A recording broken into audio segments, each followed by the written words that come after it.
सभी भाई बहनों को प्रणाम। आज के सायकालीन सत्र में आप सभी का हार्दिक स्वागत, अभिनंदन। हम पढ़ रहे थे अष्टांग योग। अष्टांग योग में हमने यम पढ़ा, नियम पढ़ा, आसन पढ़े, प्राणायाम पढ़ा और अब आज हम पढ़ रहे हैं प्रत्याहार। विषयों से विमुख होकर मन तथा इंद्रियों को अंतर्मुखी करना ही प्रत्याहार है। अर्थात ठीक से समझें, विषयों से विमुख होकर मन तथा इंद्रियों को अंतर्मुखी करना ही प्रत्याहार है। विवेक वैराग्य आदि से मन पर नियंत्रण कर लेता है, तब इंद्रियों को जीतना अपने आप हो जाता है। अगर आपने मन को जीत लिया तो मानो सब कुछ जीत लिया। यही प्रत्याहार है। जब इंद्रियां विषयों की तरफ नहीं भागती हैं तो चित्त स्थिर हो जाता है। यही स्थिति प्रत्याहार है। ठीक से समझें, जब इंद्रियां विषयों की तरफ नहीं भागती हैं तो चित्त स्थिर होता है, और जब चित्त स्थिर होता है तो यही प्रत्याहार है। चित्त को स्थिर करना ही प्रत्याहार है। प्रत्याहार के द्वारा साधक का इंद्रियों पे पूर्ण अधिकार हो जाता है। यही प्रत्याहार है। ठीक से समझ लें, इंद्रियों पे पूर्ण अधिकार हो जाता है, यही प्रत्याहार है। शब्द, स्पर्श, रूप, रस, गंध आदि की आसक्ति व्यक्ति को आत्मकल्याण के रास्ते से दूर हटाती है। तो बचें इससे। इस मन रूपी घोड़े को ढीला नहीं छोड़े, लगाम अपने हाथ में रखें इसकी।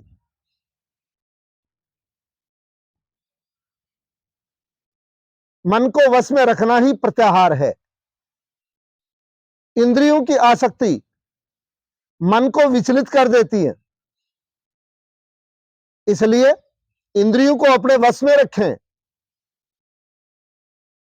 इंद्रियों को अगर वश में रखोगे तो मन विचलित नहीं होगा। यही प्रत्याहार है, इंद्रियों को वश में रखना, मन चित्त को शांत रखना, अपने वश में रखना, अंतर्मुखी रखना, यही प्रत्याहार है। इसलिए अभ्यास और वैराग्य के द्वारा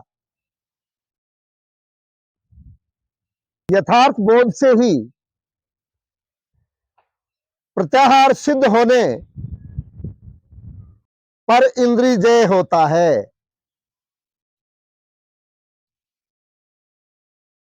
अगर आपने इंद्रियों पे विजय पा ली तो वही प्रत्याहार है। इसलिए इंद्रियों को जीतो। ये राग रस गंध जो हैं, इनसे दूर, कोसों दूर। फिर साधक को भगवान में प्रीति, परम रस व परम सुख की प्राप्ति का अनुभव होने लगता है।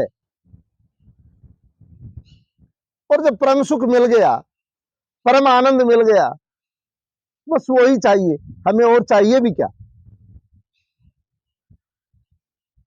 यही प्रत्याहार है। प्रत्याहार के साधक मानसिक शक्ति को विकसित करते हैं, उनकी मानसिक शक्ति जो है बड़ी स्ट्रोंग हो जाती है। इसलिए प्रत्याहार को अपने जीवन का हिस्सा बनाएं। प्रत्याहार के अभ्यास से मन और इंद्रियां बस में हो जाती हैं, और मन और इंद्रियों को अगर आपने अपने वश में कर लिया तो फिर हराने वाला कौन है। महर्षि पतंजलि कहते हैं, अष्टांग योग के अंतरंग का प्रवेश द्वार प्रत्याहार है। यानी प्रत्याहार को महर्षि पतंजलि ने बहुत बड़ी उपमा दे दी कि अगर आपने अपने मन और इंद्रियों पे विजय पा लिया तो आप अष्टांग योग का अभ्यास कर सकते हैं। प्रत्याहार को अपने जीवन का हिस्सा बनाएं। प्रत्याहार के कारण से इंद्रियों पर पूर्ण अधिकार आपका हो जाएगा। मन और इंद्रियां जब आपके वश में होंगी तो सब कुछ आपके वश में आ गया। तो कहने का भाव यह है कि हम हमारे मन और इंद्रियों को वश में रखें।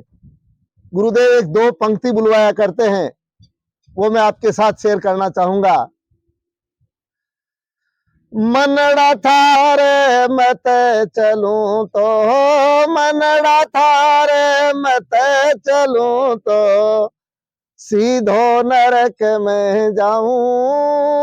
मनड़ा थारे मत चलूं तो, मनड़ा थारे मत चलूं तो, सीधो नरक में जाऊं। मन मारा तन काई विधि समझाऊं, मन मारा तन काई विधि समझाऊं। कवि ने कितना सुंदर लिखा है कि मनड़ा थारे मत चलूं तो, सीधो नरक में जाऊं। मन मारा तन काई विधि समझाऊं। यही प्रत्याहार है, मन को समझा लेना ही। इसलिए जब भी ये मन विचलित हो तो गुरुवर का एक ही मंत्र दिया हुआ है कि मन ही मन इन दो पंक्तियों को गुनगुना लिया करें कि मनड़ा थारे मत चलूं तो, सीधो नरक में जाऊं। मन थारा मन मारा तन काई विधि समझाऊं। तो इसके समझ में आ जाएगा कि तेरा मालिक जो है वो जग गया है? तो मन को वश में कर लेना, इंद्रियों को वश में कर लेना, अंतर्मुखी कर लेना ही प्रत्याहार है। हमारा ये जो अष्टांग योग का हमने एक मिशन लिया है कि इसको जन जन तक पहुंचाएं, और अष्टांग योग को अगर हमने जन जन तक पहुंचा दिया तो पूरा राष्ट्र भ्रातृत्व भाव में बंधेगा, और इतना ही नहीं पूरा विश्व भ्रातृत्व भाव में बन जाएगा, और व्यक्तियों को आरोग्य मिलेगा, लोग निरोग रहेंगे। इसलिए इस वीडियो को ज्यादा से ज्यादा शेयर करना ताकि जन जन तक पहुंच सके, और इसके साथ इसको सब्सक्राइब करना भी नहीं भूलें। इति ओ।